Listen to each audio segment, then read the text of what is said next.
नमस्कार, मैं हूँ प्रीति शुक्ला, 7 भारत न्यूज संवाददाता। हर पल की खबर पर हमारी नजर। हमारे चैनल 7 भारत न्यूज को लाइक करें, सब्सक्राइब करें, शेयर करें, बेल आइकन प्रेस करना ना भूलें।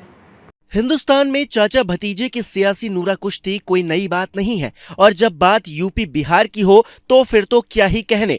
यूपी में जहां अखिलेश यादव और शिवपाल यादव का रिश्ता अब भले ही पटरी पर लौटता दिख रहा हो, लेकिन हर कोई जानता है कि किस हद तक शिवपाल यादव अखिलेश के खिलाफ हो गए थे। जो हाल उस वक्त शिवपाल का था, वही हाल बिहार में पशुपति पारस का हो चला है। वो उस घायल शेर की तरह हो गए हैं जिसे सिर्फ और सिर्फ एक मौके की तलाश है। पशुपति अपनी दुर्दशा के लिए सिर्फ और सिर्फ चिराग पासवान को ही जिम्मेदार मानते हैं। पशुपति के मन में चिराग के लिए कितनी घृणा है, ये उनके हालिया बयान से समझा जा सकता है। खास बात यह है कि ये घृणा सिर्फ राजनीतिक नहीं है बल्कि निजी भी है। पशुपति पारस की माने तो वो अपने बड़े भाई यानी कि रामविलास पासवान को अंतिम समय में नहीं देख पाए, क्योंकि कोरोना की वजह बताकर उन्हें और उनके परिवार के किसी भी सदस्य को भाई साहब से मिलने नहीं दिया गया। जबकि अंतिम समय में रामविलास पासवान परिवार के सभी लोगों को खोज रहे थे। ये सब कुछ चिराग पासवान की वजह से हुआ।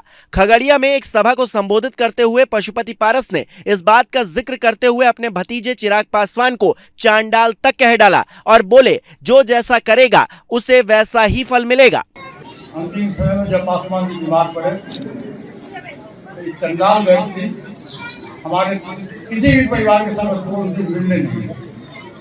अंतिम समय में पासवान जी खोलते रहे, पारस कहाँ है, प्रिंस कहाँ है, हर तमाम लोगों को खोलते रहे, लेकिन इन लोगों ने बहाना किया कोरोना के नाम पर और हमारे परिवार के किसी भी सदस्य को मिलने नहीं। ईश्वर साक्षी है,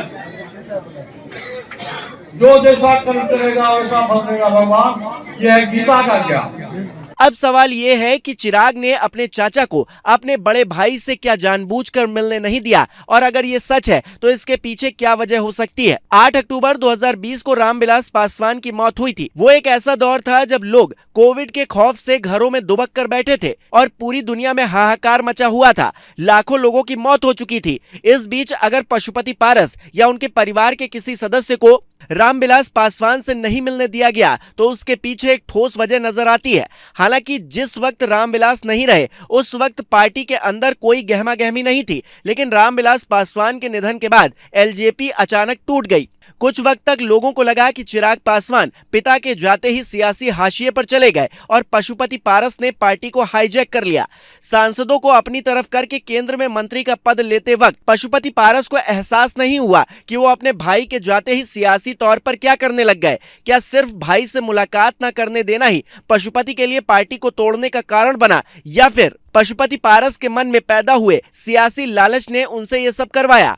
हालांकि जब तक पशुपति पारस के पास पद था, सत्ता में हिस्सेदारी थी, तब तक उन्होंने इस बात का खुलासा नहीं किया कि उनके साथ चिराग पासवान ने कितनी ज्यादती की। क्या ये कोई इत्तेफाक है कि पशुपति पारस उस वक्त ये बात कह रहे हैं जब उनके हाथ से सब कुछ निकल चुका है? पार्टी का नाम और निशान भले ही उनके पास है, लेकिन सियासी तौर पर वो ठन गोपाल ही है, और ऐसे वक्त में वो मंच पर खड़े होकर अपने भतीजे को कोस रहे हैं, गालियां दे रहे हैं। ऐसे में सवाल यह है कि पशुपति पारस ये सब करके क्या पाना चाहते हैं? फिलहाल ना तो पारस एनडीए का हिस्सा है और ना ही महागठबंधन का। पटना के जिस सरकारी बंगले में पशुपति पारस अपनी पार्टी का कार्यालय चलाते थे, उसे भी उन्हें खाली करना पड़ गया। चूंकि पार्टी में टूट के बाद चिराग को बेदखल करके पशुपति पारस ने इस बंगले पर कब्जा जमाया था, तो लंबे समय तक चाचा भतीजे में इसे लेकर विवाद रहा और बाद में चिराग पासवान की जीत हुई। पशुपति पारस के लिए यह हार सियासी शिकस्त से कहीं ज्यादा बड़ी है। इसका बदला पशुपति पारस जरूर लेना चाहेंगे। पटना में 19 और 20 नवंबर को एलजेपी की एक अहम बैठक हुई, जिसमें बिहार विधानसभा चुनाव के लिए बड़ा ऐलान किया गया। बताया गया कि पार्टी सभी 243 सीटों पर तैयारी शुरू कर रही है।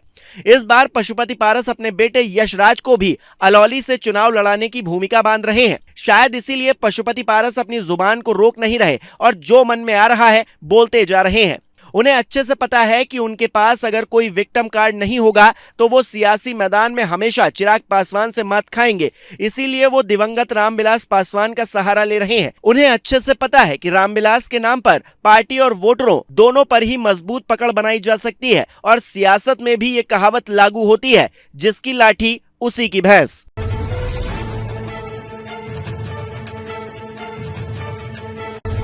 हर पल की खबर पर हमारी नजर 7 भारत न्यूज के साथ।